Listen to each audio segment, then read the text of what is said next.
Hello everyone. आज हम my SQL का सेशन 1 स्टार्ट करने जा रहे हैं। इस सेशन में आप सीखेंगे कि किस तरह से हम डेटाबेस को क्रिएट करते हैं, डेटाबेस को यूज़ करते हैं और उस डेटाबेस के अंदर हम टेबल्स को क्रिएट करते हैं, रिकॉर्ड इंसर्ट करते हैं। तो ये सब करने से पहले मैं आपको ये बता दूं कि माई एसक्यूएल एक ओपन सोर्स RDBMS है। ओपन सोर्स का मीन्स कि आप इसे इंटरनेट से फ्रीली डाउनलोड कर सकते हैं और इसका जो सोर्स होता है वो सबके लिए अवेलेबल है। तो फर्स्ट ऑफ ऑल, अब आप यहाँ देख सकते हैं माई एसक्यूएल की स्क्रीन है।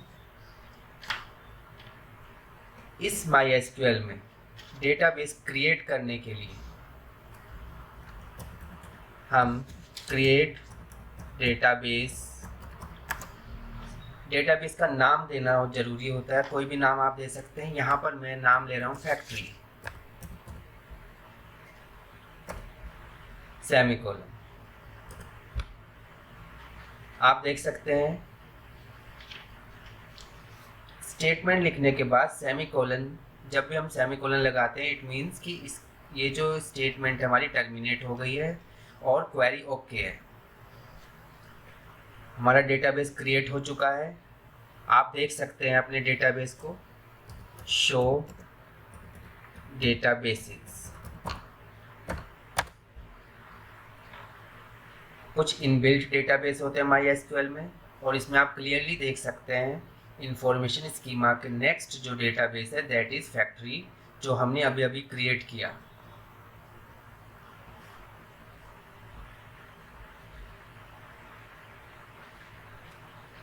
अब इस डेटाबेस को ओपन करना है। तो डेटाबेस ओपन करने के लिए जो कमांड होती है वो होती है यूज़ के साथ जो डेटाबेस हमने क्रिएट किया था जिस नाम से, उसी डेटाबेस को यहाँ पर हमें मेंशन करना है, use factory. Now the database changed, it means database is opened. अब इस डेटाबेस में आप नंबर ऑफ टेबल्स क्रिएट कर सकते हैं। आज मैं आपको इस डेटाबेस में एक टेबल बताने जा रहा हूँ जिस टेबल का नाम है एम्प्लॉय टेबल। टेबल क्रिएट करने के लिए create table employ,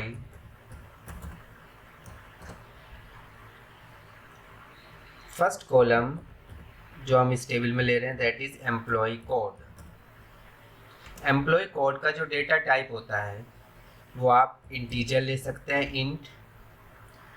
employ code, हर एक एम्प्लॉय का एम्प्लॉय कोड यूनिक होता है, तो इसको यूनिक रखने के लिए जो हम कंस्ट्रेंट यूज़ करते हैं दैट इज़ प्राइमरी की। प्राइमरी की हर रिकॉर्ड को यूनिकली आइडेंटिफाई करेगा, कोई भी डुप्लीकेट रिकॉर्ड को एंटर नहीं होने देगा। इट मीन्स कि ये डुप्लीकेसी को रोकेगा। दूसरा column employee name. Employee name text type entry है, करेक्टर्स एंटर करेंगे इसमें हम। तो इसके लिए जो डेटा टाइप है दैट इज varchar। varchar इसका फुल फॉर्म होती है वेरिएबल करेक्टर्स। इसमें हम डेटा साइज मैक्सिमम 30 ले सकते हैं। Next is employee designation. इसमें भी आप varchar, डेजिग्नेशन मीन्स कि कौन सा एम्प्लॉय मैनेजर है, कौन सा इसमें क्लरिकल पोस्ट पर है, एट्सेट्रा। इसका data size 20। And the next one is employee city. जो फैक्ट्री में एम्प्लॉय काम कर रहे हैं वो कौन सी सिटी से बिलोंग करते हैं, तो इसके लिए भी हमने varchar डेटा टाइप सिलेक्ट किया है 20। Now employee code, employee name, employee designation, employee city, these are the columns of employee table. You can see clearly table is created, query okay। अब आपको देखना है कि आपकी टेबल क्रिएट हो गई है या नहीं हो गई है। तो उसको चेक करने के लिए टेबल का स्केलेटन स्ट्रक्चर देखने के लिए कि टेबल में सारे फील्ड्स क्रिएट हो गए हैं, टेबल में जो डेटा टाइप हमने लिया है वो क्रिएट हो गया है या नहीं हो गया, प्राइमरी के लिए है कि आ गई है कि नहीं आ गई। उसके लिए हम यूज़ करते हैं डिस्क्राइब, या तो आप पूरा डिस्क्राइब लिखिए या फर्स्ट 4 लेटर्स DESC, साथ में टेबल का नाम।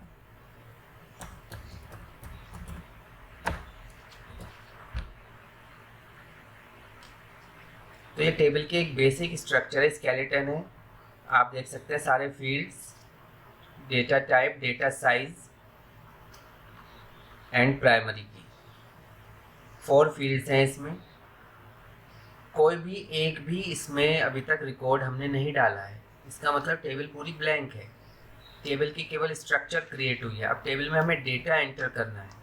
डेटा एंटर करने के लिए जो स्टेटमेंट होती है that is insert command. Insert into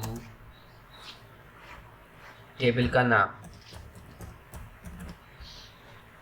insert into employ values. एक बात ध्यान रखेंगे आप सब, जो इंटीजर डेटा टाइप है वहाँ पर सिंगल कोट्स डबल कोट्स नहीं लगाना, क्योंकि वहाँ पर हम न्यूमेरिक वैल्यूज एंटर करेंगे। एम्प्लॉय कोड 100 और जो भी वेर केयर टाइप का जो भी डेटा टाइप होता है उसमें हमें सिंगल कोट या डबल कोट्स यूज़ करना है। इसमें एम्प्लॉय नेम ले लिया हमने,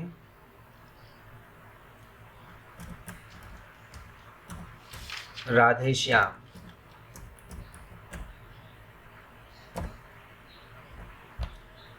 एम्प्लॉय डेजिग्नेशन उनको मान लेते हैं कि क्लर्क की पोस्ट पर हैं ये। एम्प्लॉय सिटी ये मेरठ से बिलोंग करते हैं, सेमीकोलन। 1 रो अफेक्टेड, एक रिकॉर्ड इसमें एंटर हो चुका है।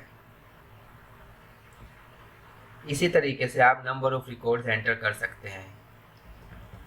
मैं कुछ रिकॉर्ड्स और एंटर करके आपको दिखाता हूँ।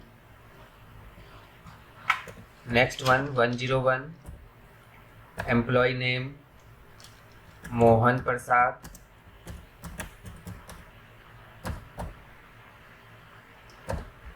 ये सुपरवाइजर की पोस्ट पर है।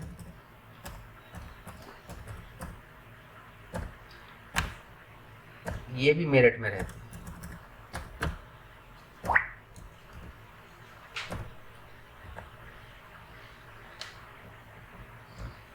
एक तो रिकॉर्ड और एंटर करते हैं जिससे हमें क्वेरी करने में आसानी रहे।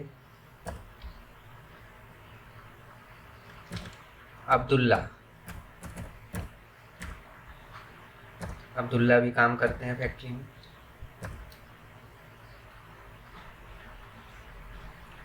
ये क्लरिकल पोस्ट पर हैं। ये आगरा में रहते हैं, आगरा से बिलोंग करते हैं।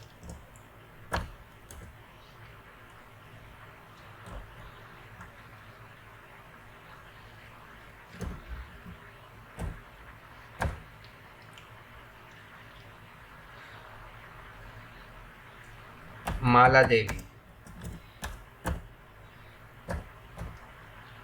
ये पियोन की पोस्ट पर हैं। ये भी आगरा से बिलोंग करते हैं। तो इस तरीके से हमने 4 रिकॉर्ड इसमें एंटर कर दिए। अब आप कहेंगे कि अब हम रिकॉर्ड्स को कैसे देखें कि रिकॉर्ड टेबल्स में चले गए हैं कि नहीं। तो उसको देखने के लिए हमारे पास जो स्टेटमेंट होती है, जो कमांड होती है, वो होती है सिलेक्ट स्टेटमेंट। अब हमें सारे रिकॉर्ड देखने हैं, तो सारे रिकॉर्ड देखने के लिए हम यूज़ करते हैं स्टार एस्ट्रिक फ्रॉम टेबल का नाम। टेबल का नाम आपको पता ही है एम्प्लॉय।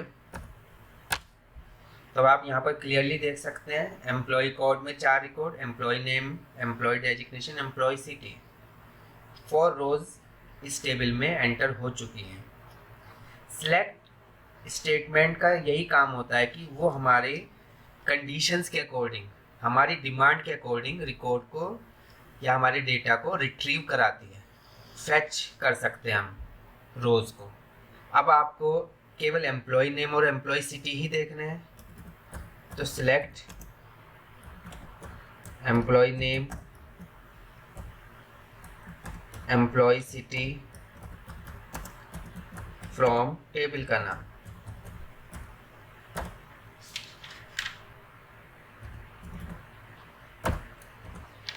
आप देख सकते हैं जो हमने कंडीशंस दी, जो हमने क्वेरी लिखी, उसके अकॉर्डिंग आउटपुट हमारे सामने है। अब आप केवल उन्हीं एम्प्लॉय के नेम चाहते हैं जिनका सिटी आगरा है, तो employee name from employee table. अब हमने कंडीशन लगाई कि हमें केवल उन्हीं एम्प्लॉय के नेम चाहिए जिनका सिटी आगरा है, तो यहाँ पर हम कंडीशन अप्लाई करेंगे वेयर क्लॉज से। वेयर क्लॉज जो होती है हमारे कंडीशन को फिल्टर करती है, रिकॉर्ड्स को फिल्टर करके शो करती है। एम्प्लॉय सिटी आगरा, देखिए ये फिल्टर्ड रिकॉर्ड है, एम्प्लॉय नेम जो आगरा से बिलोंग करते हैं।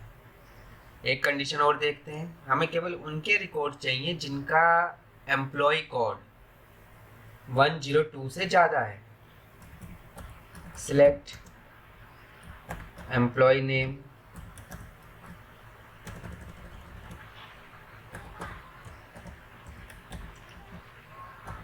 Employ city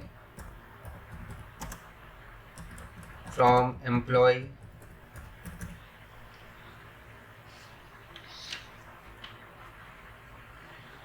where employee code greater than 102। केवल एक रिकॉर्ड सेटिस्फाई होता है, इससे एक रो सेटिस्फाई होती है। तो इसी तरह से और भी कंडीशंस दी जा सकती हैं यूजिंग सिलेक्ट स्टेटमेंट। अब हमारे सामने एक कंडीशन ये आती है, मैं आपको टेबल की स्ट्रक्चर एक बार दिखा दूं।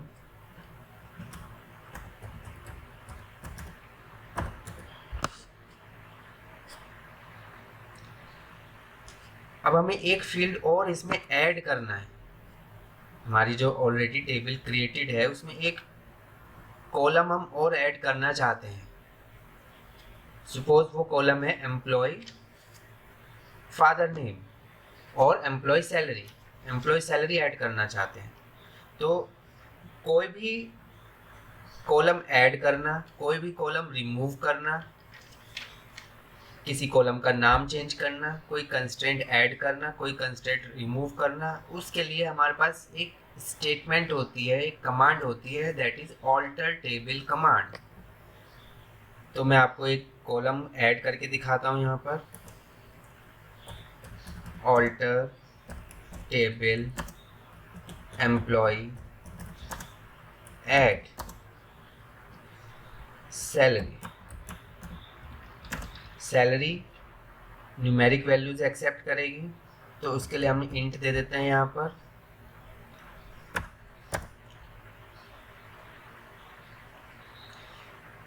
इसमें जो कॉलम है सैलरी वो ऐड हो गया है, तो उसको देखने के लिए हमारे पास सेम एम्प्लॉय डिस्क्राइब एम्प्लॉय, देखिए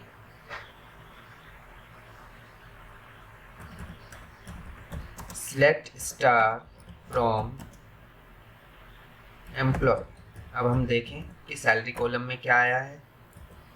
तो अब आप देखेंगे कि सैलरी कॉलम में कुछ भी वैल्यू इंसर्ट नहीं हुई है, क्योंकि ये अभी एक नया कॉलम है जो अभी अभी हमने ऐड करा है। ये सारी वैल्यूज़ को नल शो कर रहा है। नल क्या होती है? नल एक अननोन वैल्यू होती है, इसको आप एम्प्टी भी नहीं बोल सकते, एक अननोन वैल्यू है। अब हमें इसमें इस सैलरी में कुछ वैल्यूज इंसर्ट करनी है। अब डेटा में कुछ भी मॉडिफाई करने के लिए हमारे पास कमांड होती है अपडेट कमांड। अपडेट टेबल का नाम, कौन से कॉलम को हमें सेट करना है, हमें सेट करना है सैलरी को, क्योंकि हमें सैलरी में वैल्यूज डालनी है। Set salary equal to 20,000। कौन से में 20,000 जानी चाहिए, where employee code equal to 100। इसी तरह से आप हर एक रो में सैलरी कॉलम में वैल्यूज को इंसर्ट कर सकते हैं।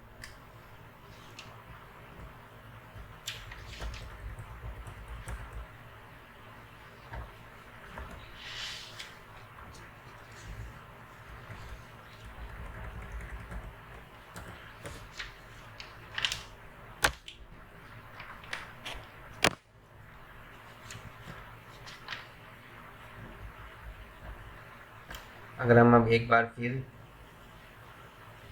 सारे रिकॉर्ड्स देखें तो आप देखेंगे कि 2 वैल्यू सैलरी कॉलम में डल चुकी हैं। इसी तरह से बाकी वैल्यूज भी अपडेट कमांड से डाली जा सकती हैं। इस सेशन में इतना ही।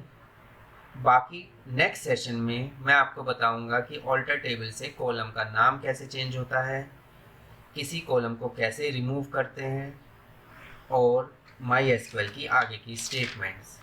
Till then revise all these statements. Thank you.